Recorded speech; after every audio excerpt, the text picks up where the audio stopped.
No spin, no bias, no censorship. I'm Dan Wootton. This is Outspoken episode number 341. And breaking right now, growing calls for London's failed Mayor Sadiq Khan to step down or be arrested over his disgraceful cover-up of the Pakistani Muslim rape gangs.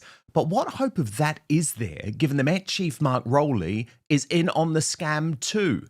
At least Ant Middleton going for the jugular. I'm unclear, Chair, what is meant by the question. If you could spell it out, I can answer. I've just spelt it out. Are you not listening? It's the sort of gangs that groom young girls at a young age for sex. He just pretended he didn't know what a grooming gang was.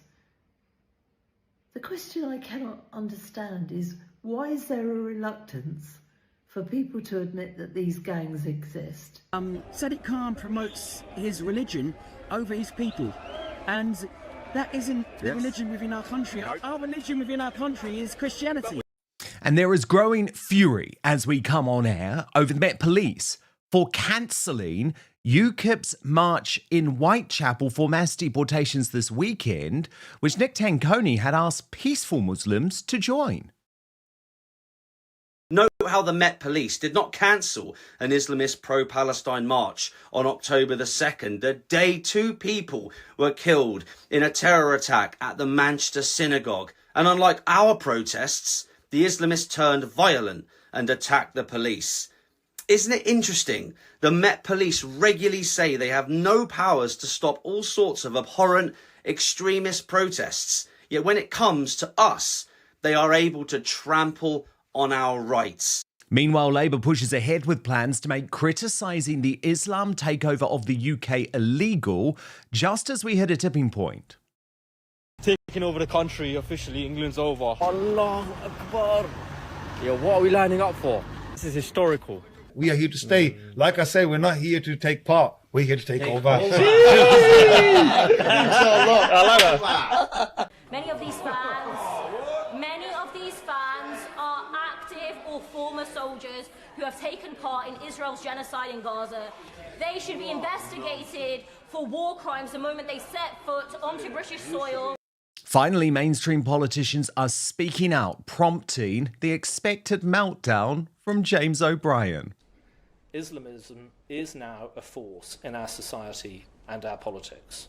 If we surrender to it, we know the demands for Islamic separatism will follow. Absolutely despicable. Am I culturally coherent with her? I think this is the single most disgusting thing since Robert Jenrick last opened his mouth. This particular bit, that line there, they will also need to go home. I think that's the worst I've seen. Worse than anything Enoch Powell said in 1968. I'll examine the shifting political mood in my digest next and ask if it's too little too late. Then my superstar panel here, two patriotic new media stars of YouTube, Steph the Alter Nerd and Based and Bougie. Also coming up on the show today, Katie Hopkins destroys Piers Morgan as he makes his return to breakfast TV on the British Bashing Corporation. Sly News suggests Prince Andrew should shoot himself as the political storm over the disgraced Duke's titles grow. And the truth about the deteriorating health of King Charles is disclosed, piling the pressure on the monarch and his heir in the midst of the biggest royal crisis in a generation. We'll report what the royal rota and mainstream media will not. Then, in the uncancelled after show on Substack, Buckingham Palace doubles down by revealing Prince Harry and Meghan Markle remain a bigger threat to the monarchy than Andrew Windsor and Sarah Ferguson, as plans are drawn up to deal with the Sussexes once and for all. So we're going to reveal the results of a bombshell Outspoken poll with our royal mastermind Angela Levin, and you can sign up to watch over on Substack, www.outspoken.live. We'll also reveal a brand new Greatest Britain and Union Jackass before the end of the show. Here are your nominees for the worst Britain in the world today. George Aberoni, nominated by Darren Donaldson, who says the incoming president of the Oxford Union Debating Society has lost a confidence vote after his disgraceful comments on the assassination of Charlie Kirk. Zach Polanski, nominated by Dr. Wolf, who says he leads a party acting as a Trojan horse for Islam with policies that belong in Monty Python's circus. His smile shows a St. George's cross with a missing tooth. as a fake patriot, but the dental work fools no one. And Prince Andrew, nominated by Chris of Cornwall, who says he is a complete shameful embarrassment to the British people and the monarchy. So, 3 very, very different men, all in the news. Get voting now. Let me know your comments throughout the show, and I will bring you the results before we go tonight. Now, let's go.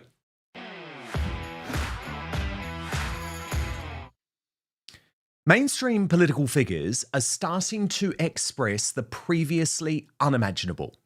Not because their dark thoughts before were untrue, but they stayed silent, given the chilling threat to free speech posed by the elite class and MSM's embrace of the diversity project and so-called success of multiculturalism. Now, however, as the Islam takeover threat becomes loud and clear and Labour pushes ahead with a sinister plan to make so-called Islamophobia illegal, all bets are off. Reform UK's rising star Darren Grimes mused openly last night, "I am really worried that my country is being pushed to civil war." And Peter Blexley shared this chilling video with just 5 words. "It's coming, people. It's coming. Watch." Will not tolerate the disrespect of our Prophet, peace be upon him, and there will be outcomes from your actions. You will have repercussions for your actions.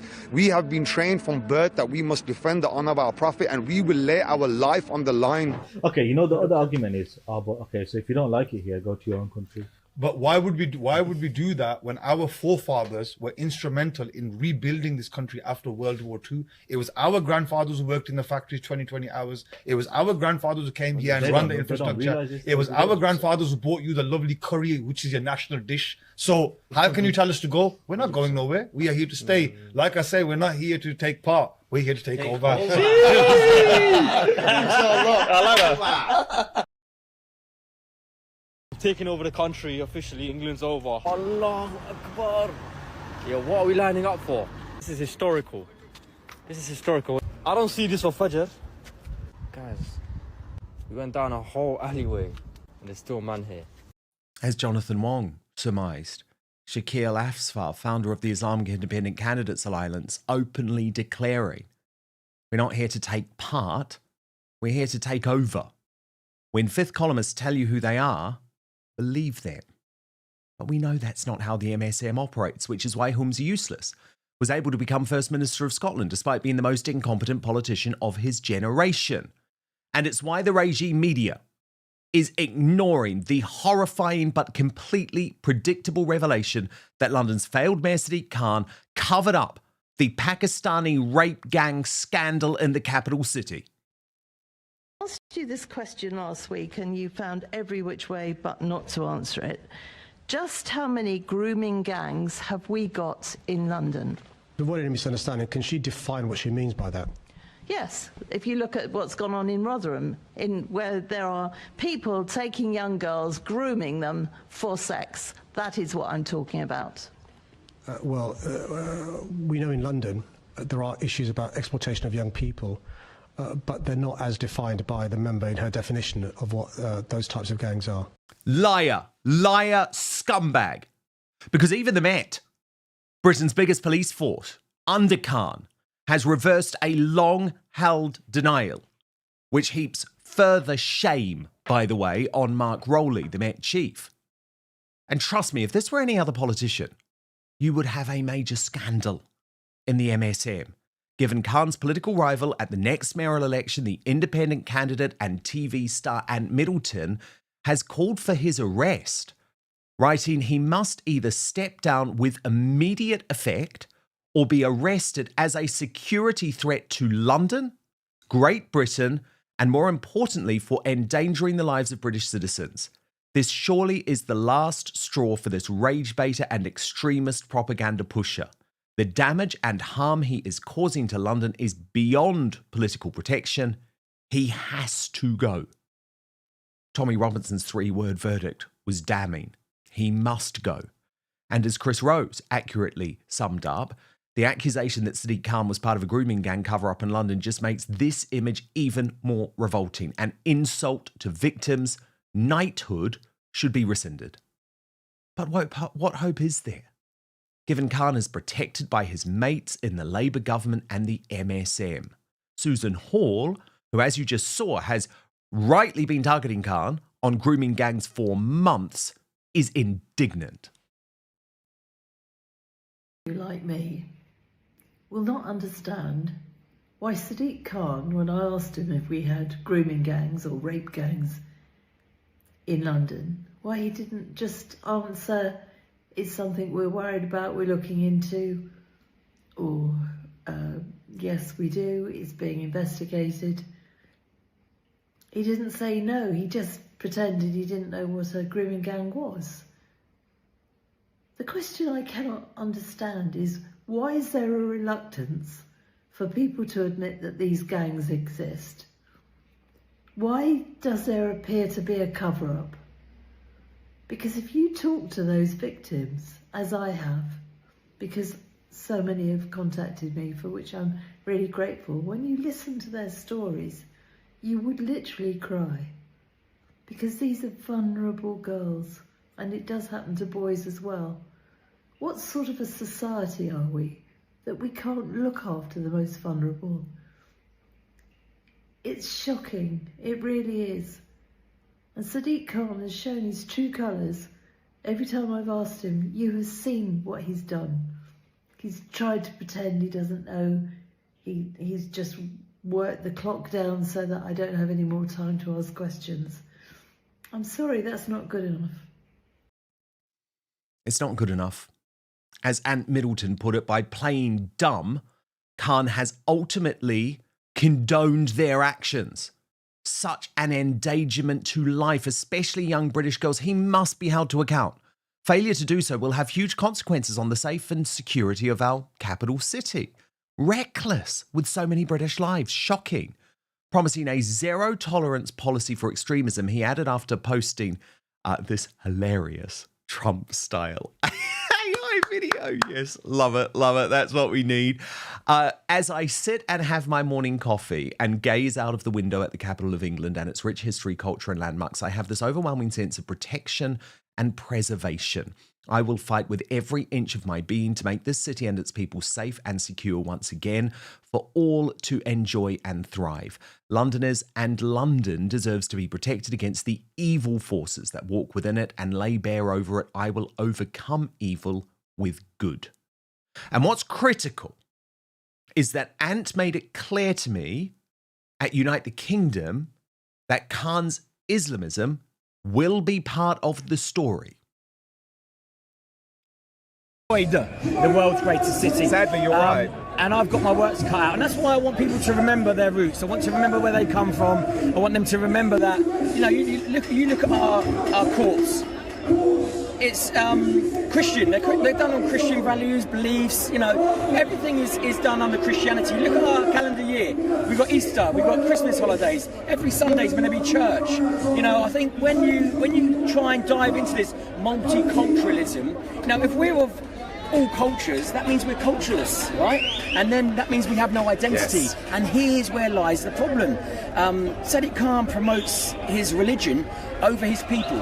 And that isn't the religion within our country. Nope. Our religion within our country is Christianity. But for now, we live in two-tier Britain, with the police rightly coming under fire and facing fury for just cancelling Nick Tanconi's Ukip march. Remember, this was happening in Whitechapel this weekend. It was for mass deportations, but critically, he had asked peaceful Muslims to join, to show solidarity. As Tommy Robinson argued, the Metropolitan Police caved and allowed hate marches every week. Ukip apply for one protest, denied. Now, let me tell you, Nick Tanconi is absolutely furious about this decision. Watch. Patriots, following two-tier policing, we will be moving our march on Saturday to outside the London Oratory on Brompton Road and marching through central London to Speaker's Corner. I am disgusted to see that the Metropolitan Police have cancelled our march in Whitechapel due to threats of violence from the local Islamist community. This is in direct breach of our democratic right to peaceful assembly, and it comes just a week after the disastrous decision from West Midlands Police to ban Maccabi Tel Aviv fans from attending an Aston Villa game due to concerns fans would be attacked by Islamist thugs. We are watching British police officers cave in to sectarian violence across the country, which is unacceptable. The Met must decide who is in charge of police strategy, police commanders or Islamist community leaders. Note how the Met Police did not cancel an Islamist pro-Palestine march on October the 2nd, the day 2 people were killed in a terror attack at the Manchester synagogue. And unlike our protests, the Islamists turned violent and attacked the police. Isn't it interesting? The Met Police regularly say they have no powers to stop all sorts of abhorrent extremist protests. Yet when it comes to us, they are able to trample on our rights.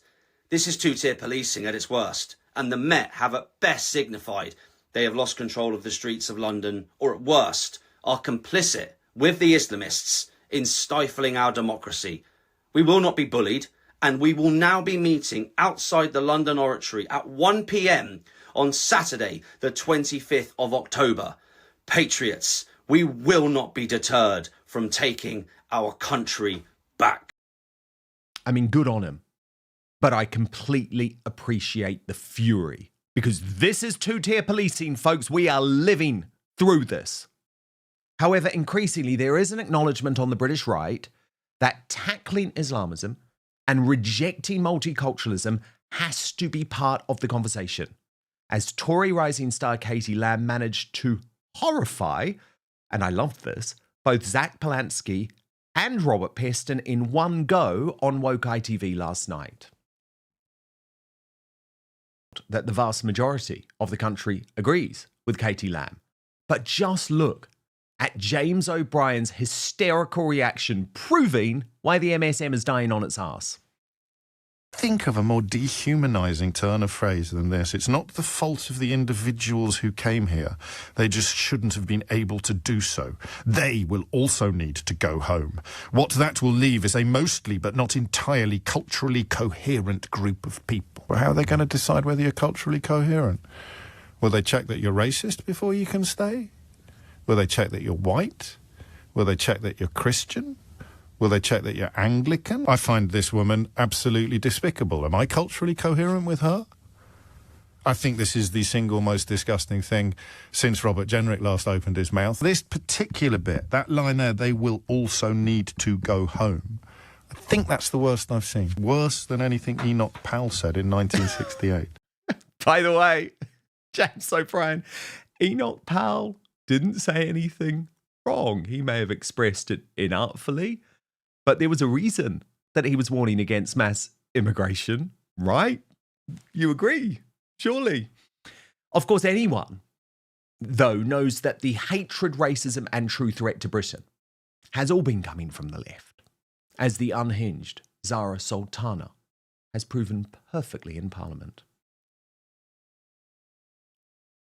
Tel Aviv's racist fan hooliganism cannot be separated from Israeli militarism. Many of these fans are active or former soldiers who have taken part in Israel's genocide in Gaza. They should be investigated for war crimes the moment they set foot onto British soil, not welcomed into our stadiums. And let's be clear, this Labour government is no innocent bystander. It has armed Israel's genocide, it has provided diplomatic cover, and it has shamefully denied that genocide is even taking place. So I ask the Minister, is there anything this Labour government won't do to defend the genocidal apartheid state of Israel? Madam Deputy Speaker, I like the Honourable Lady, but I have to say that she is doing the people of Birmingham no favours with that sort of rhetoric. You know, when it comes to the conflation that she makes between all of the Maccabi Tel Aviv supporters and the actions of the Israeli government. That is precisely what the honourable gentleman was talking about blaming, in many cases, British citizens who happen to support Maccabi Tel Aviv for actions that are taking place in the Middle East. Conflating being Jewish and Israeli, I have to say, I'm afraid, is in itself anti-Semitism. I think she should take more care with her remarks. Sultana didn't take that takedown well, groaning to label my stance as anti-Semitic as she did in the chamber as a baseless and desperate smear. It seems there is nothing she and this Labour government won't do to defend the actions of the genocidal apartheid state of Israel. Sure, Jan, but almost as bad is that ghoul, Bob Villan, exposing the BBC's woke staff for secretly loving his Glastonbury performance. Just to kind of show how mundane the whole thing was. It wasn't like we came off stage and everybody was like, it's just normal. We come off stage, it's normal. Nobody thought anything. Nobody. And even staff at the BBC were like, that was fantastic. That was fantastic. We loved that. It was like, that's such an NPC manoeuvre, though, isn't it? It's like any band comes off, you go, you smashed it, fantastic. No, but that was like, this was a couple hours later, because it took us a little while to get, but like, you know, they've nobody at the BBC at that time was there like, oh my gosh, you know? But it was very normal. Of course it was very normal. Of course it was very normal for the BBC. And the reason that they reacted the way they did in the end was only because of the public pressure on them.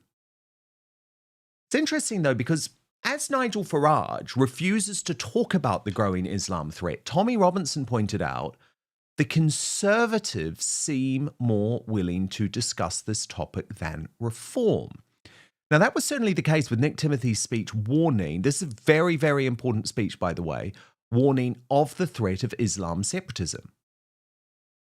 We must be honest and brave enough to say that we do not want you here. If you are not brave enough to say this, the very future of our society is at stake. After the failures of successive governments, Islamism is now a force in our society and our politics. If we surrender to it, we know the demands for Islamic separatism will follow. Separate schools, states funding for mosques, the ulema, Muslim scholars on the public payroll, public prayer provision, the incorporation of the Sharia into our laws. We don't want any of these things. So no. No to blasphemy laws, no to special protections for Islam, no to intimidation, violence or censorship. No to the politics of communalism, and no to the hate preachers, extremists and thugs who refuse to respect our way of life. If we give in to the mob will come back for more. We have to stand up to the mob, hold the line, and say with confidence that this argument ends here and now. I mean, he's not the most dynamic speaker, right? I understand that. But just listen to his words. They were important. And this is a mainstream politician. I mean, he was Theresa May's main advisor. She's a lefty, basically. Frontbencher Claire Coutinho is going there too, with Maya Tusi pointing out the Tory party suddenly is now the only mainstream party that finally says the political ideology of Islam is a problem. We live in crazy times. Watch. At the weekend, it was reported that the government had dropped its work on an Islamophobia definition. But if you look more closely, that isn't the case. Now, I've been campaigning against the definition because I'm worried that it's going to have a chilling effect on our public bodies and that it will stop them from talking about difficult issues like gender equality, like counter-terrorism or the grooming gangs. The risk is that we sleepwalk into a de facto blasphemy law, which means our public bodies are not able to tackle these difficult questions around cultural practices or integration at exactly the wrong moment. The whole process has been shrouded in secrecy from start to finish. They started behind closed doors with a small group of activists until we forced them to make this into a public consultation. But now, we don't know what's in this definition, we don't know who it will silence or what it will do. So they must come clean, they must publish the working group's advice, they must let everyone scrutinise the draft definition before any decision is taken on whether to adopt it. The problem is that if they decide behind closed doors that they want to use this definition, they could also start pushing it into our institutions without anybody having a say. And this is something which could affect everybody. It could affect a nurse, a teacher, a member of the public. Anyone who says the wrong thing could be impacted by this definition. Oh, we will be. We will all be impacted. I mean, this is all about making this show illegal. I mean, it's completely nuts. Robert Jenrick too, now saying that Britain needs to deport more migrants than we take in. Net negative immigration. This from 2CTV. Well, on the question of immigration, we've been very clear that if we were lucky enough to be in government again in the future, we would ensure that we bring migration right down, not to the tens of thousands, not even to net zero immigration, as some on the right call for, but actually to net emigration, where more people are leaving every year than are entering the country, so that we can give the United Kingdom breathing space, help young people onto the housing ladder, help people to access public services, and ensure that over time we can become a more united country with better integration than we've seen in recent years. And we would ensure this actually happens this time with a legally binding cap set by Parliament, so the public can have trust that politicians are going to finally do what they say they're going to do, not let them down, as has happened time and again over the last 25 years. And on illegal migration, by leaving the European Convention on Human Rights, by changing our human rights laws that have been abused so flagrantly in recent years by illegal migrants and the left-wing lawyers and activists that are around them, we can actually secure our borders and detain and deport everyone who comes here illegally, either back home to their own country or to safe third countries. That is the best way of solving the small boats crisis. So that's some of the good. And I celebrate the good because we've got to change the conversation, right? By the way, I'm still not voting Conservative ever again. I'm sorry. But I will praise them when they do something right. And unfortunately, so much of the mainstream right needs to wake up still. Especially my old employers at GB News, which had Nigel Nelson on air, live, pushing the Islamophobia law that would actually end up shutting GB News down. What we need to try and do is get to a similar definition of Islamophobia. The problem is finding the right form of words, as Chopper was just talking about, to make sure it doesn't infringe on free speech. That you are able to criticise the religion, but it prevents hate speech. It has been difficult to find the words. Who defines hate speech? People can say something's hate speech when they're just offended. People that Graham Lennon made tweets. People said they were offended by it. He got nicked.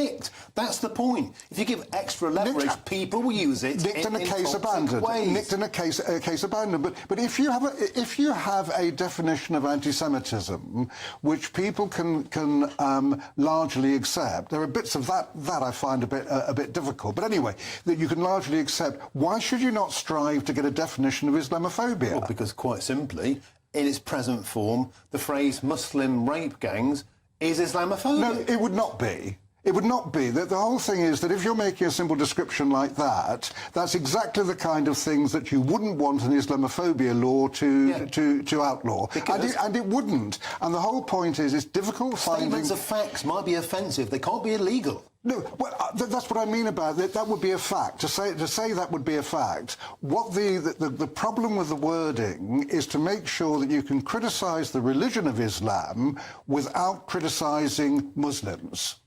Totally delusional. Totally delusional. But that was followed by Christopher Hope, the apparently impartial political editor, actually going on air on GB News to argue how brilliant Starmer is, especially behind the scenes. Those, of course, are AI images for those watching. But yes, I mean, he is somebody... Do you think that might be real? Well, I'm going to say it. That's all false to say. He is privately quite a funny guy. He does like a bit of a laugh. He tends to, when he's got his game face on, when he's doing his TV stuff, he tends to maybe be a bit more formal, but that's often the way with people of a certain age. Maybe younger individuals are more relaxed on camera. I think it's just how he is. is. I mean, he's trying to do his best by the country. I think there's been a problem, a criticism in the past that he's a bit of a kind of judge's lawyer, not a jury lawyer, likes the kind of desiccated, dry arguments with a judge, but is less good at convincing an audience. But I think he's getting better. I think his party conference speech last month was one of the best I've seen from him.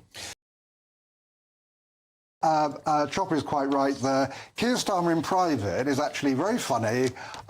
He's great company, but when he gets out in public, he becomes incredibly cautious. So every word is measured. Even then, he gets some things wrong, like the Island of Strangers in his speech. So that's the Keir Starmer the public sees. Honestly, how is GB News any better than the British Bashing Corporation or Sly News these days? Wake up! Wake up! He is evil. I don't give a damn if he charms you and he's funny off camera. The guy is evil. He is destroying the country. You need to wake up. Now, the Superstar panel. And let me bring in our YouTube sensations, Based and Bougie and Steph, the altar nerd. So much to discuss today. Steph, Basil the Great now reporting that the BBC have still not said a word about Sadiq Khan covering up grooming gangs. This is nuts. Do you agree with Ant Middleton, who says this guy either has to step down or be arrested? Yeah. And he should have stepped down and he should have been arrested a hell of a long time ago. He has consistently denied knowledge of grooming gangs that have obviously been operating in London actually for years. So there's a clip that's making the rounds at the moment. He was questioned back in around about 2020 about what he was doing to actually investigate grooming gangs operating in London. This was 5 years ago. And obviously this is Sadiq Khan, right? He doesn't answer the question. Instead, he deflects in the most disgusting way. He turns around and he says, are you only asking me that question because of my religion and my race? Mm-hmm. And then the person who asked the question is then silenced and shut down. Yes. Being accused of Islamophobia just for asking that question in the first place. I remember it. And David Curtin also really pushed him on this at the time. And you're completely right to point this out, Steph, because yes, Susan Hall has been doing great work in recent months, but you're right. I mean, this is a cover-up, Steph, that has been going on for 5 years. 5 years by Khan, at least. It's disgusting. And then you look at the situation that we've got Based and Bougie in the capital at the moment. So the Met Police today reverse their previous denials, finally admit, oh, yeah, we do have a Pakistani Muslim grooming gang scandal. But then what's their next decision? To ban this protest by Nick Tenkoni and Ukip in Whitechapel. Based and Bougie, I'm sorry, look at all of the hate marches that they have allowed to go on every single damn week. Yet Nick Tenkoni protesting against mass deportations is not allowed to happen. This is a disgrace. You know, more and more I understand why people just want mass deportation. Honestly, I get it. Because it makes no sense how every other issue in the world is more important than actual issues that are going on in the country. For instance, with the lady, I believe her name is it Zara Sultani? Yes. Why are you talking about Israel? Like, why are we talking about Israel and Palestine? Like, no disrespect to the Israelis or the Palestinians, but why has this become our issue? I don't understand why has this become our issues. We have so many issues going on right now here in the UK. But yet we are so focused on every other issue in the world. It's like we want to become, you know, the world hospital. And when we do have people like Nick Tenkoni who actually wants to focus on the issues of, you know, grooming gangs, the issues of mass migration, the issues of extremist Islam, they're completely shut down. So I completely understand why people are becoming so tired of, you know, mass migration and this whole idea of multiculturalism, because it's very clear, especially with Sadiq Khan constantly trying to deny that the grooming scandal actually took place, that these people, like they said, they're not here to take part. They're here to take over. They do not care. They do not care if English girls are being groomed. They do not care if young girls are being assaulted. They do not care about any of the issues going on in the country. They are just here to take over. Yeah, I mean, look at this post from the Metropolitan Police, Steph. The prospect of serious disorder has prompted us to intervene to prevent a protest organised by Ukip from taking place in Tower Hamlets on Saturday. It was calling for mass deportation and had caused significant community concerns. Now, the sort of tone that you get there from the Metropolitan Police is that in some way this protest was wrong for calling for mass deportations. I'm sorry, mass deportations is now the policy, Steph, of Reform UK, Advance UK. I believe will be the policy of the Conservative Party by the next election. There is absolutely nothing wrong for protesting for mass deportations, and the fact that the Metropolitan Police have cancelled this protest, I think, is a disgrace. It is, and I think it's an abuse of their powers. We have a constitutional right to protest, and UKIP, this isn't their first rodeo. They've mounted many protests, especially in the last 12 months, and they've gone largely without incident. So the police can't turn around and say, oh, well, we've had trouble with UKIP protests in the past, so we've had to kind of stop this one. No, they've gone largely without incident, and they're punishing the wrong people, really, at the end of the day. Because really, if they want to make sure that mass gatherings are as safe as possible, then how about they turn their attention, let's say, to Notting Hill and the carnival there? This year, there were like 140 arrests plus. Compare that to following month with United Kingdom, and there were only 23 arrests. They're punishing the wrong people because we are saying the truth and they don't like the truth being said out loud. They really don't. I mean, Base and Bougie, I'm interested for your personal take on this. I mean, this is from the Metropolitan Police release. They say it is part of a series of events and locations around the UK promoted as a mass deportations tour. Organisers have described it as a crusade, calling on attendees to reclaim Whitechapel from the Islamists, which, again, they think should shock us, right? Should horrify us and make us think that this is why they should shut the protest down. Now, you've been protesting at events before with Nick Tenkoni. Have you seen anything that worries you? I can tell you now that the only aggressors are stand up to racism. They are the only aggressors. I have not once seen anyone from Nick Tenkoni's, team and the people protesting with Nick Tenkoni ever go out of their way to try to attack them. It's the left. It's to stand up to racism. They're always the first ones to throw the fists. They're always the first ones to throw bottles. They're always the first one to throw slurs like Nazis and fascists, even though the British were the ones who actually defeated the Nazis. It's so stupid.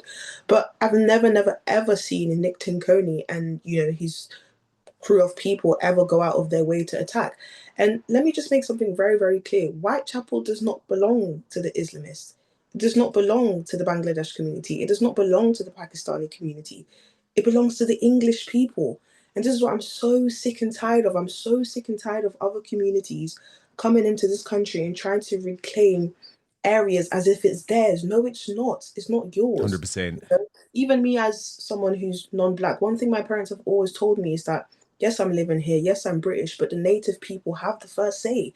The same way if you was to go to Congo, if you was to go to Nigeria, the Chinese, they always have the first say. But why is that such an absurd concept here in the UK? It just makes me sick to my stomach, and it just goes to show that something very suspicious is going on.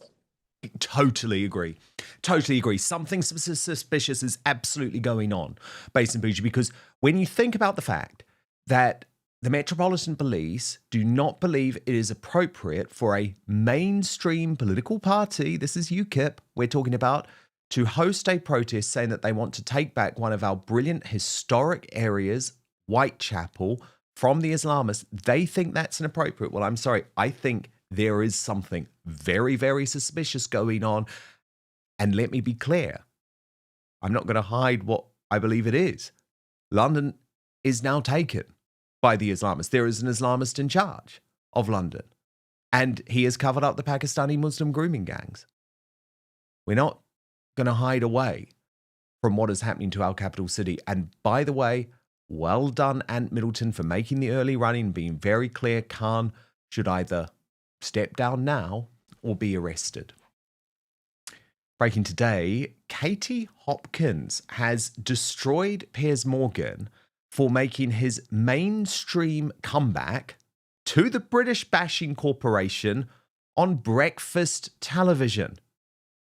Now, I thought the whole thing was all really awkward. It's like, Piers, you've gone independent, right? You've got a show on YouTube. That's where the people are. Why on earth are you crawling back to the scumbags and the regime state media? But weirdly, it's where he seems to be most happy. Watch. Well, good morning, Britain. It's been a while. Whoa, whoa, whoa, whoa, whoa. No, mate, I've got this.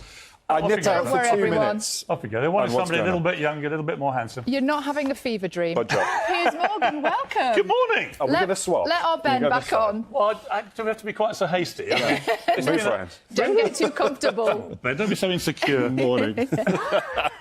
Piers Morgan, very early on a breakfast show. Do you I've come all the way from London for this. I've got several nosebleeds just getting up here. Katie Hopkins wasn't having any of it. She posted on X, such a great pity to see Piers Morgan looking like a homeless drunk on the BBC sofa, desperately hawking his book and tickets, his teeth all but dissolved by years of lies. And there was more. Watch. Piers Morgan on BBC morning breakfast sofa, unwashed and unshaven, and his teeth melted away by years of lies, trying to punt his book and tickets for some godforsaken show with him that simply won't sell. What a terrible tragedy to see one so great fall so very low. I do very much pity him. I mean, there was a little bit to pity because he has done one of those begging tweets to Elon Musk, posting, "Good morning, Elon Musk. I've written a new book that I think you will really enjoy, and I give you credit in it for leading the charge against the woke mind virus. Maybe we could do an interview about it." Now, this is what Piers doesn't understand, right? Because Elon Musk isn't just about praise. As you saw with Tommy Robinson, he's also about what's right. And he wants people who truly believe in free speech. Now, Piers claims to believe in free speech, which you will see in this section of the BBC interview. Watch. You got a lot of views, because one of the most insidious aspects of it is this kind of suppression of people's free speech.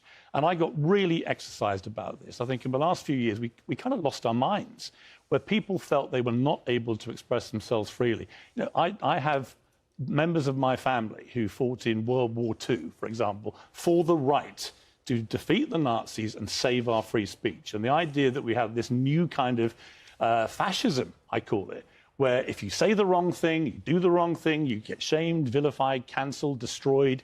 I think it's completely wrong and very un-British. Now that sounds great. That sounds great. But there are a few issues. Do you remember during the COVID pandemic, if, for example, you spoke out against lockdowns or spoke out against vaccines, Piers wanted to send you to free speech jail. He didn't want you to have a platform at all. But even within this interview, he is suggesting that social media should be banned for all children. Now, that's something that Elon Musk and the tech giants are completely against, because it doesn't just mean that children won't be able to access social media. It means censorship for everyone online. Watch. And yet you said the problem is social media, yet the genie is out of the bottle. What can be done to change how divisive that is and maybe protect younger people from becoming too tribal too soon? Well, I don't let my daughter on social media. She's right? 13. She's nearly 14. Yeah. And I won't for a bit either, because I do think it's very damaging to a young, impressionable mind. I look at this stuff that I see. I mean, I have nearly 9 million followers on X, for example. It's a lot, but it means I get a lot of content coming through all the time. And a lot of it is horrific, whether it's from Gaza, whether it's from Ukraine. You could never, when I was young, when I was my daughter's age, you could never see that kind of stuff. You would see a sanitized version of warfare, which would be controlled by the media, mainstream media. There might be 2 or 3 news networks, there might be a smattering of newspapers, but you wouldn't see this constant, horrific stuff, which I think that negative dopamine rushes, which come all the time on social media, very damaging to young minds. We've got to protect them. I like the way Australia's gone with this. Well, I like the way Australia's gone with this. I think there is an argument to ban it completely. Oh, my God. Okay, let me bring in my superstar panel, Based and Bougie and Steph the Alternate. Steph, he just doesn't get it, does he? Because you can't say, on the one hand, I believe in free speech, then on the other hand, advocate for us giving more power to a corrupt government to patrol us online. Now, absolutely, he has a right as a parent, and I think it is good parenting. You ban your own child from social media. That's what we need more parents to do. But fundamentally, he claims to believe in free speech at the same time as advocating for further state control of our media. The two things don't marry up, Steph. No, it doesn't. And I'd go one step further. He claims for free speech, this, that, and the other, but then goes on to the BBC that is really anything but free speech at this point. It's just the mouthpiece for the government. So he can't have it both ways. He needs to pick a damn side and he needs to stick to it. For me, him going on to the BBC is just proving to me more and more how much of a hack he really is. Now, I've got a little bit of a personal kind of thing with this because earlier on this year, the BBC actually invited me to go on to one of their shows to talk about multiculturalism. I told him to piss off. I basically turned around and I said to him, I don't believe you've got the journalistic capacity to actually report on this issue. And that's exactly what Piers Morgan should have done. All right, he's trying to hawk a book, but do you know what? Your integrity and your beliefs and your ethics are supposed to be worth more than a freaking paycheck. He sold himself out. He sold his soul to the BBC devil. Well, that's the thing that's really interesting to me, Based and Bougie. It's like, you've got a major show in the independent media space. Like, you don't have to go and do this anymore. But he feels to me like he's more happy and more at home when he's in a mainstream media studio. It's almost like that's what he wants to go back to. That's what I'm so confused about, because his show has done pretty well for an independent, I guess you'd call him a journalist. So I'm not sure why he felt the need to go back to the BBC and start promoting his book and things like that. But I have a love-hate relationship with Piers Morgan in the sense that sometimes I do find him entertaining, but sometimes I feel like he just lies too much. So for him to sit here and to be talking about the woke mind virus and freedom of speech, is he forgetting his interview with Tommy Robinson a couple of years ago? Is he forgetting the way he shot Tommy Robinson down? He didn't even allow Tommy Robinson to get a sentence in about why he was there and why he was, speaking up against Islam taking over in the UK, which Piers Morgan is now doing on his show.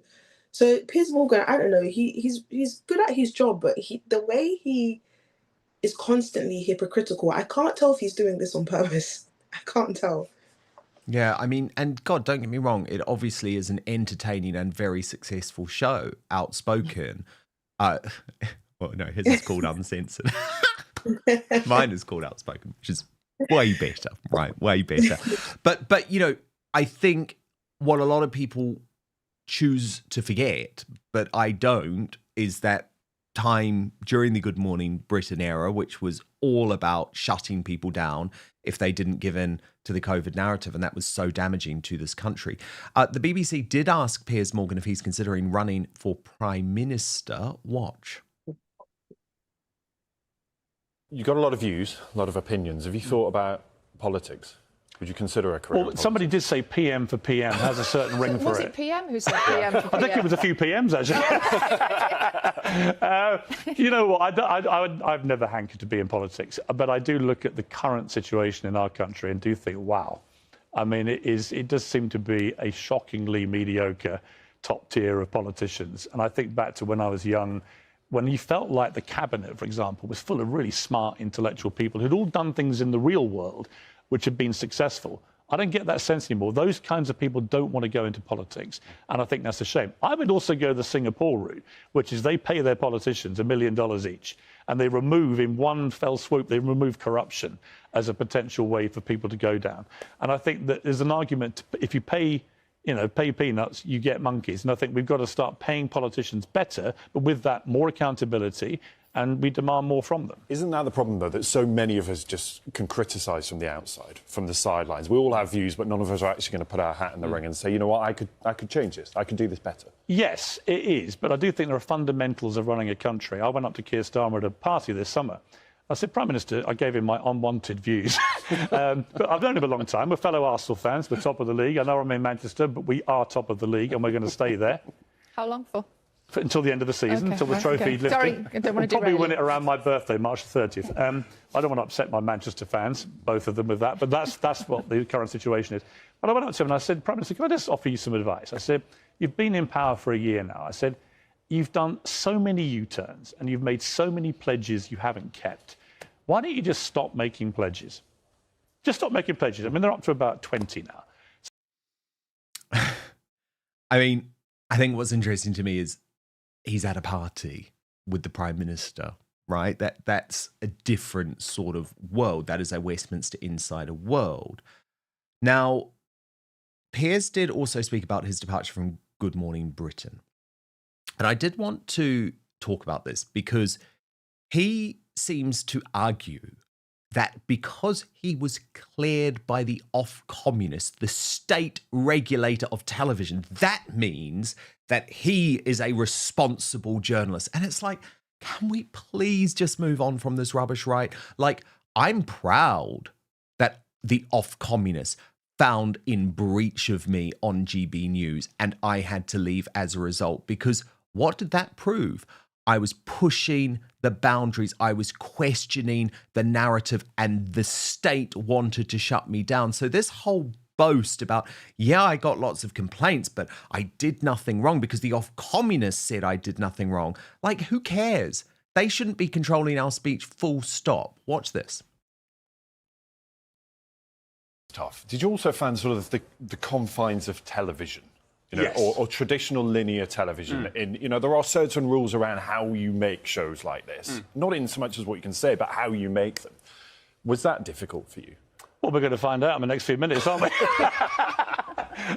Yeah, I mean, to a point. I mean, I always made the point. I was a former newspaper editor, so I kind of knew where the line was. I like to be very outspoken and express my opinions very firmly, but I never felt I really crossed the line. And in fact, the whole 5 years I did Good Morning Britain, we never had an Ofcom ruling against us, the TV regulator. There were 57,000 complaints about me disbelieving Meghan Markle. I think nowadays it would be the other way around. If I believed her, there'd be 50,000 complaints. But they all got rejected, which was quite an interesting thing, which people tend to forget in my whole story around Good Morning Britain, is a few months after I left, Ofcom came back and said, actually, he was perfectly entitled to have his view not to believe somebody. And no one in this country should be compelled to believe anybody, right? We live in a free, democratic society. I absolutely agree with that last point, Piers. I absolutely agree. We live in a free, democratic country. So why the hell do you think that a state regulator should tell you what you're allowed to say on television or on the radio? It's nuts. It's completely nuts. And I am absolutely delighted that the thing about Outspoken being on YouTube is that we are not regulated by those of communists. But trust me, if one day they do try and take on the internet, it will only lead to bad things. And that's why we all need to be fighting it. Breaking right now, a major media scandal over sly news suggesting that Prince Andrew should shoot himself, as there is a growing storm engulfing the British royal family. Now, this is an incredibly interesting one for me because, yes, I have given very tough treatment of Prince Andrew for well over a decade. I was at the News of the World in 2011 when we first revealed the fact, before anyone even knew, that Prince Andrew had reconciled and was in New York with the paedophile Jeffrey Epstein. In fact, if it wasn't for the media pressure over Andrew, there's no doubt that the deep state would have covered up this entire story. Indeed, even today, we've seen once again the media revealing that Prince Andrew hasn't paid a penny in rent for 22 years, and he's now being described as the peppercorn prince because there's this crazy old-fashioned agreement where he doesn't have to pay any money to live in Royal Lodge, simply has to give up a peppercorn once a year. At the same time, I have also urged for there not to be total hysteria around this story, given we are talking about a man who has not been found guilty of any crime and has lost everything already. He has lost everything.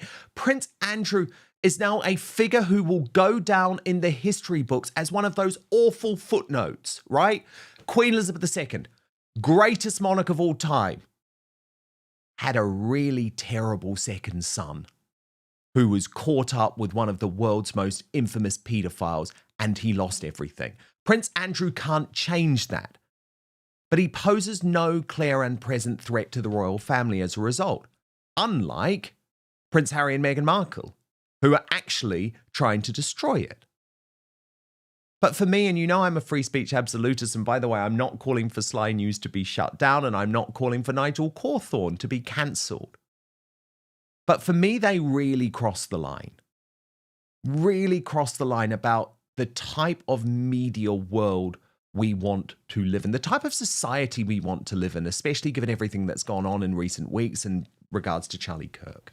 Because what you're about to see is a guest on Sly News advocating for Prince Andrew to shoot himself dead as a response to this saga. And what you will also note is that the presenter of Sly News doesn't disagree for 1 second, simply thanks the guest and moves on. Now, let me just stress again, if you think that a suicide is the way out of this debacle, you've got another thing coming. Why are we in this mess? Because of the apparent suicide of Jeffrey Epstein behind bars. Although if you believe that, you still probably believe in Santa Claus too.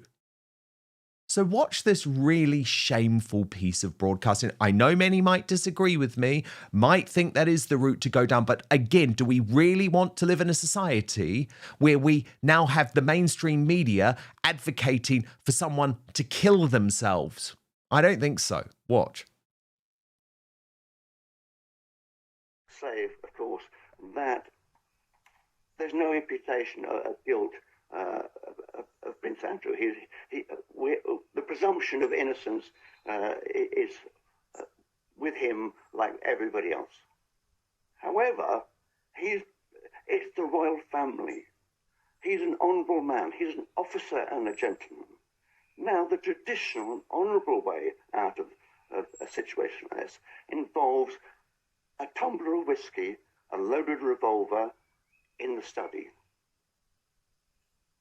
Nigel Cawthorne, thank you so much for joining us this evening and giving us your thoughts on what is most likely to be a very difficult week for the King on his engagements and that shadow, the allegations of Prince Andrew continuing to cast long over the royal family. Thank you very much, Nigel Cawthorne. Thank you. Oh, yeah, thank you so much. Thank you so much. No, I'm sorry. I'm sorry. It's never the answer. It honestly isn't. It really isn't. And if any of you have dealt with suicide in your own life, in your own extended circles, you'll know why that broadcast was so deeply irresponsible on so many levels. And it's not what we should be advocating for. What we should be advocating for is for criminals like Jeffrey Epstein to face justice. And because of his suicide, that's why so many victims of this man have not been able to see justice. At the same time, it is undeniable that this is now a storm engulfing the entire royal family, as the respected royal author Tom Bauer made clear on GB News. One has the feeling there's panic in the palace, rudderless leadership, Everything is causing huge damage to the royal family and to Britain, and it was all predictable months, if not years ago, ever since the Newsnight interview, which of course shouldn't have happened. And the palace has just let it trundle on until the Daily Mail on Sunday released the emails and all the rest. And there's so much more terrible, incriminating stuff to come. And where's it all going to end? One just realises that the king needs to take a firm hand. He's ill. He hasn't got good advisors. I think Prince William has been remiss in not stepping in and being more of an influence on his father. I think the cabinet secretary is invisible. The prime minister has done nothing. The great and the good, the wise men, the establishment of Britain is allowing the monarchy just to drift into an unbelievable quagmire. Tom Power's right. Do you think Maggie Thatcher would have allowed the royals to get themselves into this state? Do you think Tony Blair, and I'm no fan of the guy, would have allowed the royals to get into this state? Absolutely not. Because, of course, now there is a drumbeat in politics to strip Prince Andrew of his prince title as well, with reports overnight that there is cross-party support for an act of parliament to formally remove the disgraced royals' titles. The government says it doesn't want to get involved. But even Conservative Shadow Minister Robert Jenrick was prepared to speak out on the BBC today. Life forever. Stop having any subsidy from the taxpayer whatsoever and go and lead an entirely private life. The public are sick of Prince Andrew and the damage that he's done to the reputation of our royal family and this country. What we should be worried about, though, as you rightly say, are the victims of Jeffrey Epstein, this appalling scandal, and they deserve answers and justice. And that involves Prince Andrew giving evidence, informing inquiries about what he knew and what his involvement was on. Yes, he should do that. So you're saying, you would say that Prince Andrew should go to America and speak to the authorities? Well, look, that's a decision for him and for the authorities in the United States. It's not for me to say. But what I do believe is that the victims of this terrible scandal deserve to have answers. And if Prince Andrew can contribute to that, then he should do. And unfortunately, what we're doing, and this is the real risk if you're a monarchist and a royalist like me, is what we're currently doing is empowering the Republican movement. Look at that odd little bloke, Graham Smith, who posted, I was at Royal Lodge just now where Andrew is hiding. So he's stalking Andrew, okay? Talk of losing titles is nonsense. There needs to be police investigations and an inquiry into the royal cover-up. But I'm afraid that he's going to get a lot more coverage than he would have previously, given what else is going on. Watch. This is Royal Lodge, where Andrew is holed up, trying to keep away from prying eyes of the world, whilst he is facing mounting accusations of criminality, obviously the sexual offences going back 25 years, and also now accusations of trying to corrupt a police officer, and accusations made in Andrew Lanley's book about misconduct in public office when he was trade envoy. Now, the debate raging at the moment in the media is all about whether or not he should lose his titles, which is quite frankly an offensive debate when he should be faced with criminal investigation. At the very least, the police should be not protecting him at the gates here, but instead arresting him, taking him to a police station and questioning him under caution. And given the mounting evidence, there should be a high likelihood of that leading to prosecution. That's not happening, and we're hearing stuff about, should he lose his Duke title, which he's not lost? Should he not be allowed to go to the coronation, which is clearly absurd as a punishment for sexual offences if he's guilty of those. So, we need to change the tune and change the debate, and the guy now hiding away in here needs to be taken down to the station, interviewed, and hopefully charged and facing serious consequences. And meanwhile, his brother and his nephew need to face consequences for the clear cover-up, the constant efforts to protect Andrew from scrutiny so that they can protect themselves from any kind of blowback. Because all of this has been about rich and powerful men protecting themselves by putting distance between other rich and powerful men who are accused of the most horrendous crimes. So it's time to get rid of this lot altogether. And to do that, we need to start pushing for proper accountability for serious accusations of criminality. To my superstar panel, Based and Bougie and Steph, the Alter Nerd. Steph, firstly, can we just discuss Sly News? Now, openly broadcasting people advocating for Prince Andrew to take his own life, I'm sorry, I believe a moral line has now been crossed. I have covered this story in detail and been incredibly harsh on Prince Andrew for many years. But it feels like we're losing any sense of civility here. Yeah, and it's dangerous. It's setting a very, very dangerous narrative. And because people have heard it now on mainstream media, they think, oh, we're now allowed to say this as well, that Andrew should just go and end himself in this way. That's no good. Now, in terms of the host's reaction to it, I'm not going to condemn the host as such, because what that guest said was so outrageous, so egregious, so evil that in the face of that, I think the host was just stunned. I was like, what the hell do I say to that? All right, next. Thanks for your comments. Next on the show, blah, blah, blah, right? But yeah, absolutely reprehensible. The person that said this should make a public statement and apologize. The most that we can say when it comes to Prince Andrew is that he should be questioned, and if there is any evidence that can lead to an arrest and a potential prosecution, then that's the route that it should go. Not the only justice that's worthy of anything from him is for him to end his life. No, he said, Dan, we're in this mess because Epstein ended his life, right? But there just happens to be no CCTV footage of the cell, and, you know, the deep state investigations into what happened insist, oh, no, this was just incompetence. I'm sorry, I do not believe it. I do not believe it. And Base and Bougie, actually, one thing that people should be wanting to do probably is preserve Prince Andrew, because he is one of the only people in the world who may be able to cast some light on what actually went on with Epstein. Exactly. This is what I've been saying. Instead of us trying to condemn him and demonize him, how about we use our brains and actually say, do you know what, this person was around Epstein, so maybe we should use this guy as a means of trying to investigate what happened to Epstein. Now, in regards to the comment that the, person made in the BBC. Nigel Hawthorne, yeah. Yeah, this is why Charlie Kirk was murdered. This is why, Yes. because the leftist media keeps inciting violence. They keep inciting violence, and then when someone passes away, they're either shocked or they're celebrating it. And I'm sick and tired of this. Now, as for Prince Andrew, yes, we should investigate him. Yes, we should look into what he's done. But him dying, what is that supposed to do? This is a Christian country. So the first thing we should be preserving is life, even if someone has, done something wrong. We are all sinners by nature.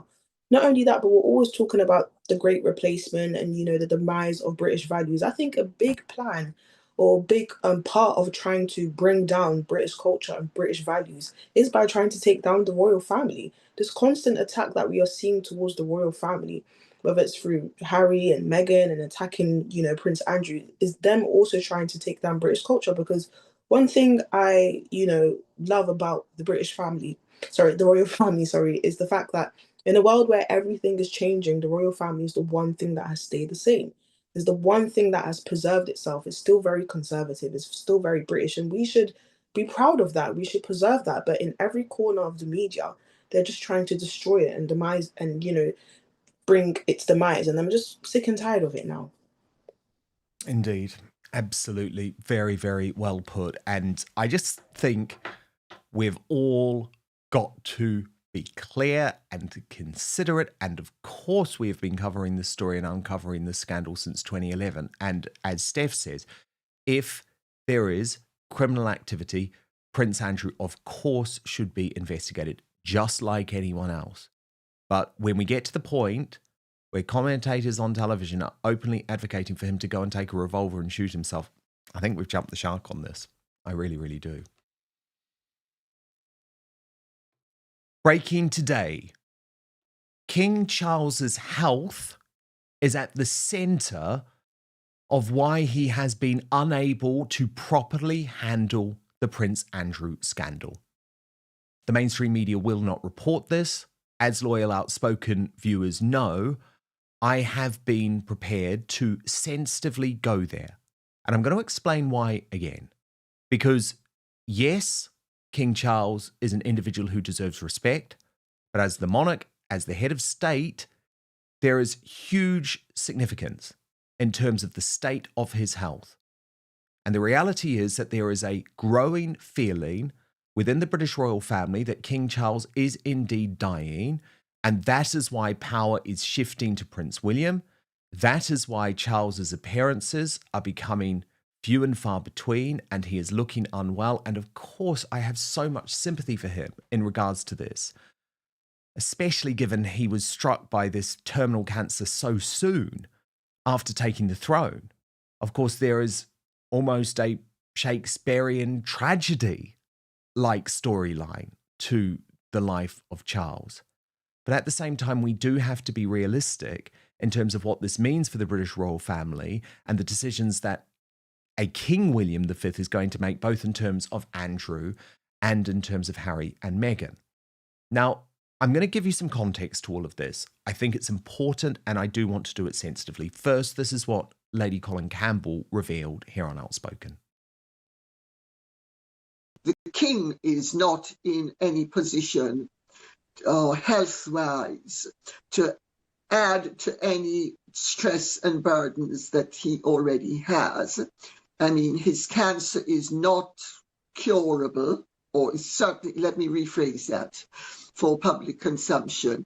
It is not yet cured, and there is no great prognosis that it will ever be cured. So he is having to live with treatment. Now, what this means, of course, is that the power within the British royal family has shifted towards Prince William. And Tom Sykes of the Royalist Substack, who has been thrust out of the International Royal Rota because of his decision to report on the King's health, does have some stark words about exactly what is going on. He reports readers of the Royalist, unlike those of the craven British newspapers, will be aware of the central fact informing and underpinning this entire story, that King Charles III is dying. Now, Tom Sykes appeared on Substack, and I do want to show you some of this because it's important that you see this in the full context, because he paints a picture of that reality being why Buckingham Palace has not been able to properly cope with the Prince Andrew situation. Watch. It's a very powerful indication of the chaos which the King's office is in. Partly, as I have repeatedly said, and as you won't read in any of the UK newspapers, this is all about the fact that King Charles is seriously ill and is not expected to live very long. And you can tell that by looking at the photographs, by looking at his schedule, like how quickly and briefly he attends many events, by the fact that he has to go for these very long rest periods. He's in Balmoral at the moment, these very long rest periods before doing any major event. Like, he has to go to the Vatican on Wednesday, and he's going to be the first leader of the Church of England to pray with the head of the Catholic Church. So it's very obvious to anybody watching that the King is really ill. And as I've also said repeatedly, I think he's been amazing. I think he's been incredibly courageous, incredibly brave, all the wonderful adjectives of praise that you could throw at Andrew, the example. And I think it's, anyone who we've all had friends or family who've struggled with cancer, and we know, how inspiring it is when people are amazing about it. But I also fundamentally, it was a massive mistake to announce that he had cancer. It's completely weakened him.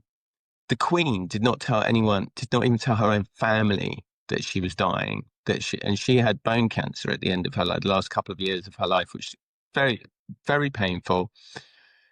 you know, I was told she couldn't see very much. She certainly couldn't move around. She spent a lot of her time in bed. But she clung to the fiction that she was immortal because she knew how important it was. She knew how destabilizing it would be if she effectively did what Charles has done and pre-announced her own death, because it fires the gun. It fires the gun on the succession. And that is what this is all about. Make no mistake. So I guess what Tom Sykes is saying is there's been a cost to the transparency, the early transparency that King Charles had about his cancer battle. He explains how that eventuated. And Anna's saying it's good that he announced he had cancer, but yep, I want to point something out, right? He didn't mean to announce. Initially, that was not the plan, to announce that he had cancer. Initially, what happened was he was diagnosed with a benign prostate condition. And he decided that it would be a good idea to say that he was having treatment for a benign prostate condition for the very admirable reason that it would encourage other men to do it. It would destigmatize the condition, you know, all of those things we hear about. But also, I'm afraid, because Charles has always been aware of his own PR, right? And he realized this was a good way to do a good thing and also portray himself as a modern, accessible guy. This was going to be a very different kind of monarchy to the Queen, who was obsessively secret about her health, etc., etc.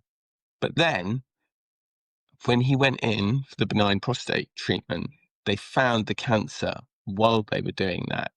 And by that stage, it was too difficult then to cover it up or hide it, or not cover it up, but keep it quiet. It was too hard to keep it quiet because too many people knew, and everybody was asking, how did the surgery go?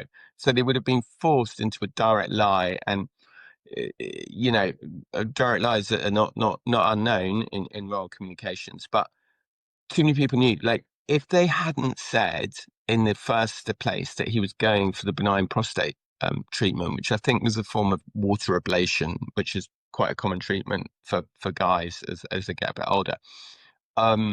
If they hadn't said he was going for that, and they'd done that procedure, and then they'd found the cancer, and then they'd been able to figure out what it was for 6 or 7 weeks, whilst keeping him private and saying that maybe, you know, he wasn't feeling well or what have you, they might have been able to contain it a bit more. So, but because of that announcement, there has now been what Tom Sykes reports is a shift of power.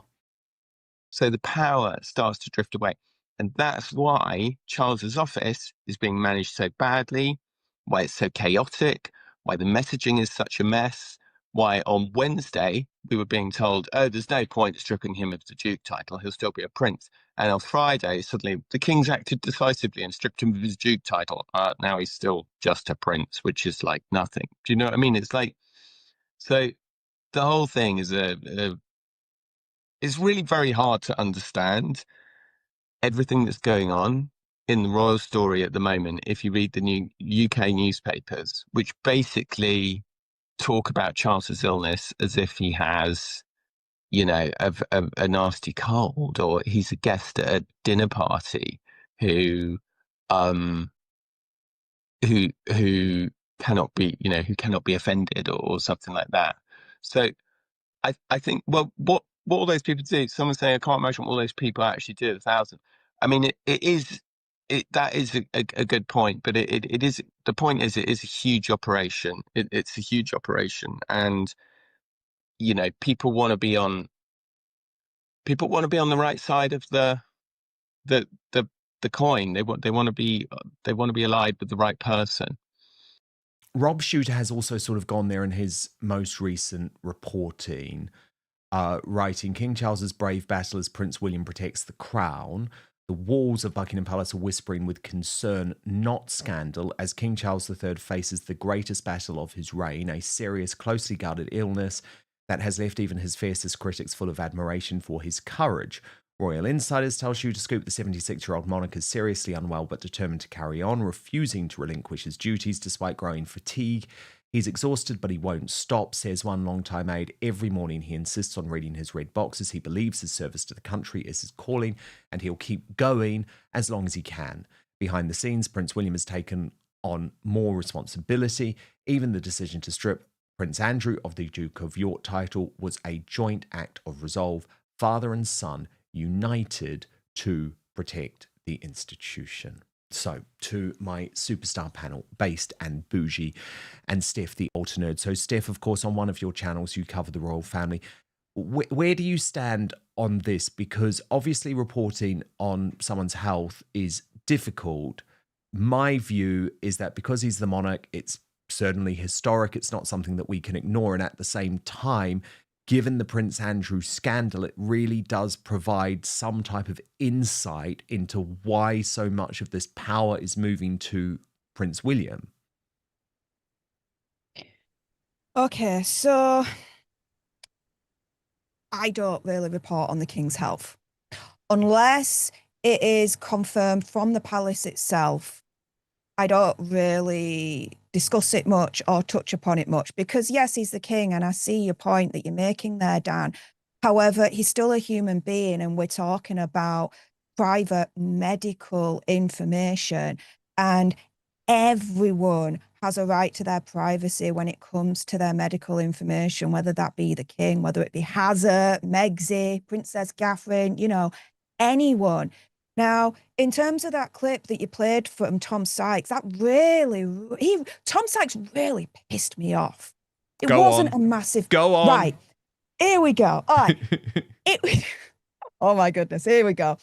Tom, it wasn't a massive freaking mistake for the king to announce that he had cancer. Are you shitting me, mate? If he didn't announce that he had cancer, right? I'm telling you this right now. We would have had a Where's Kate Part 2, and you would have been involved in that as well, alongside Loosey Boozy, the Sussex Squad, idiots and morons, and the rest of them. You'd be like, where's the king? Why haven't we seen him in a while? Then there'd be comments about his appearance, etc., when he would come out in public. So by being transparent, all that BS has actually been avoided. Now, how bad is his cancer now? Do you know what? It's none of my damn business.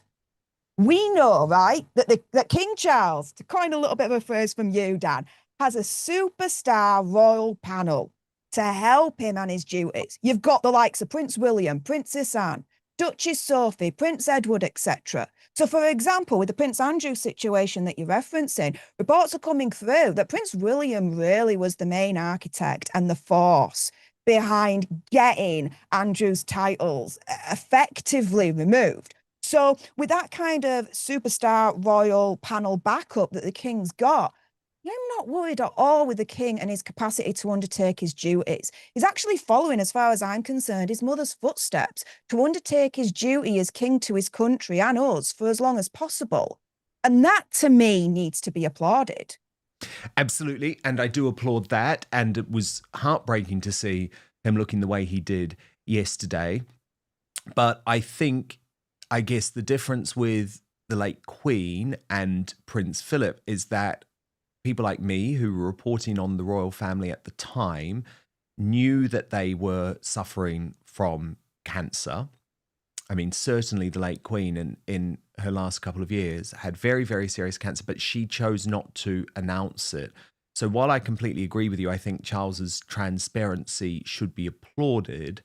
I think it's sort of unrealistic to think that people are not going to see for themselves what's happening. And it's an interesting one, isn't it, Based in Bougie? I mean, I do agree that, of course, this is up to him what he chooses to reveal. However, when it comes to the Pope, for example, in Vatican City, or the President of the United States in the US, because they are such important figures and, of course, heads of state, they do have actual medical transparency, right, where their health records are provided in some way, obviously not all of the intimate details to the public.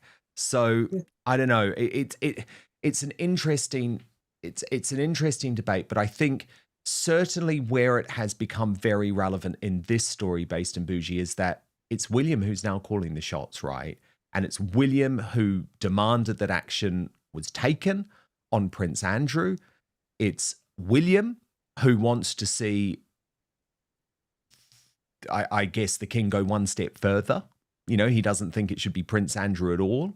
He certainly doesn't think there should be Prince Harry or Prince Archie or Duchess Meghan and Duchess Lily. I mean, William is all about protecting the future of the British monarchy, and I think he's going to take a much tougher stance.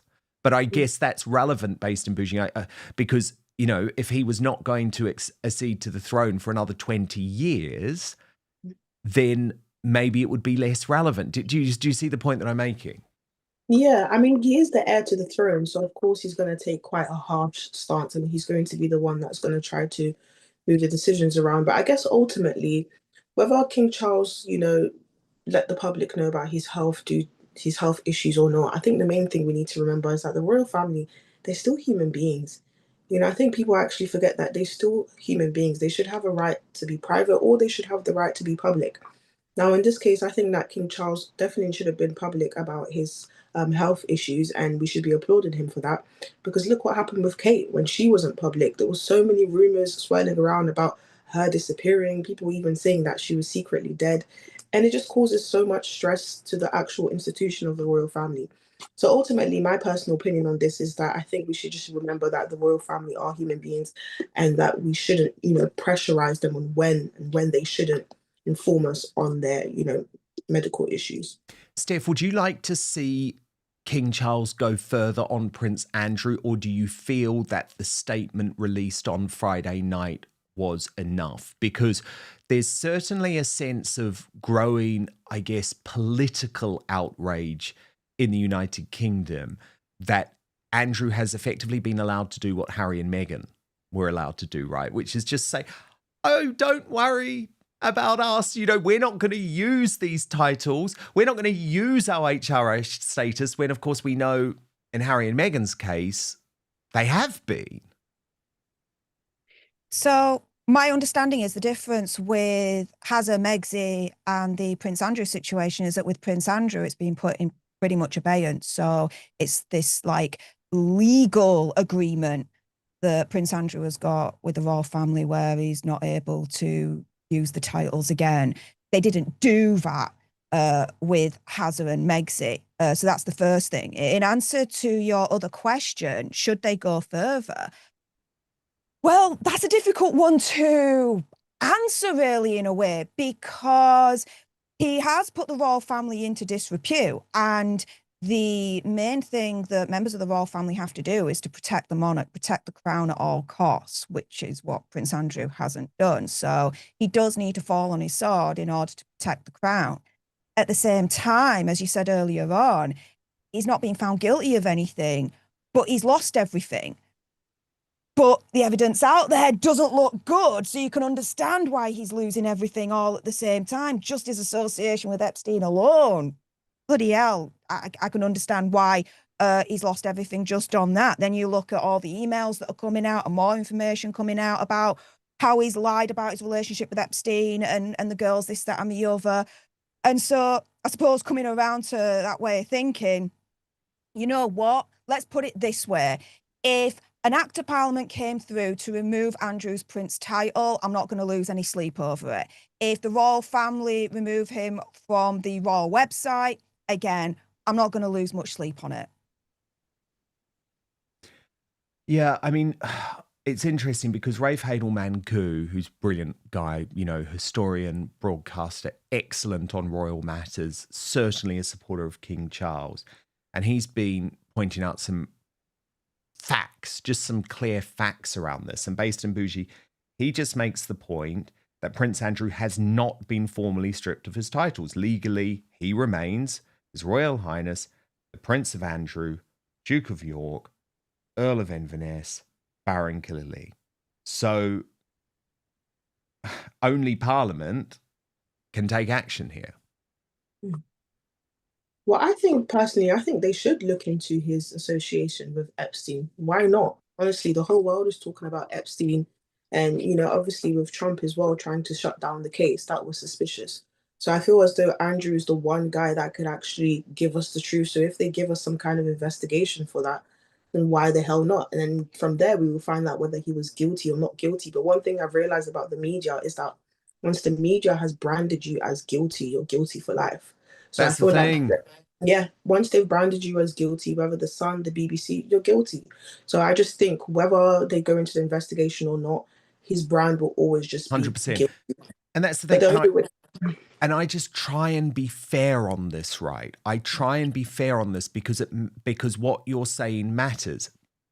Yeah, I've reported a lot of stuff on Prince Andrew myself over the years. So it's not that I don't believe that he should absolutely be susceptible to full scrutiny, but we do live in a country where one of our fundamental beliefs is innocent until proven guilty. He has not been proven guilty of anything.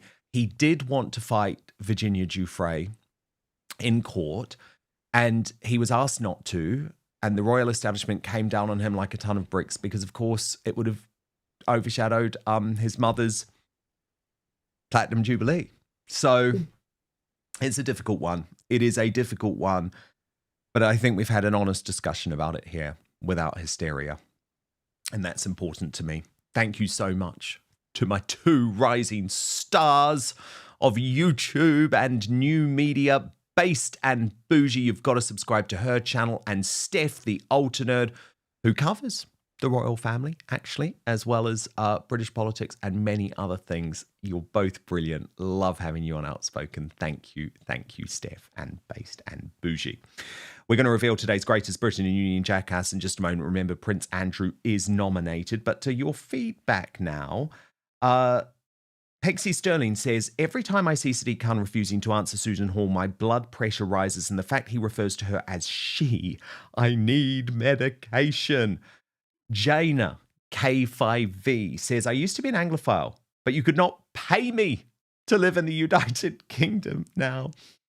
Luke Jones says, if the England football team won a trophy, you would still see Palestine flags on the streets of England. What would Gary Neville think of that? He'd probably be happy, wouldn't he? He would probably be happy.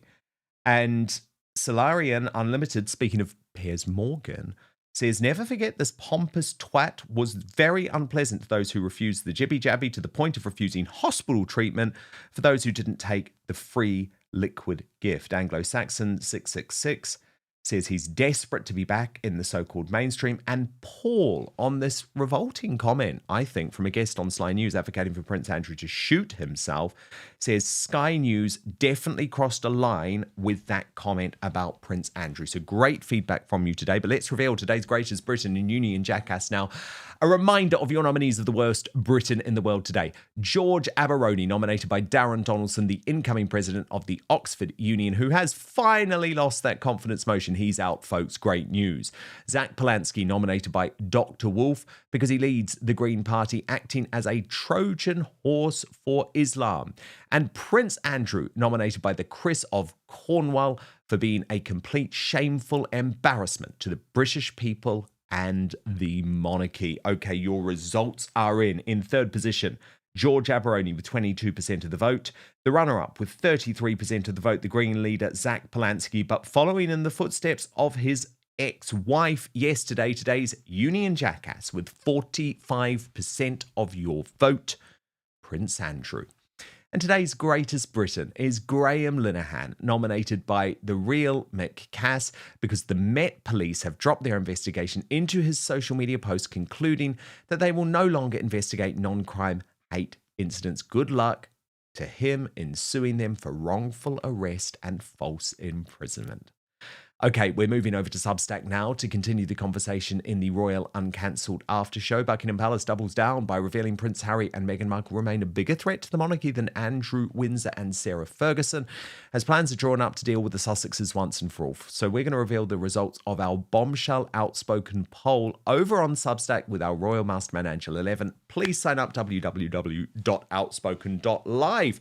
So at this stage, we're moving off YouTube. We're heading over to Substack, www.outspoken.live. But I will be back with you tomorrow, 5 p.m. UK time, midday Eastern, 9 a.m. Pacific. Hit subscribe if you're watching on YouTube. And most importantly, I promise to keep fighting for you.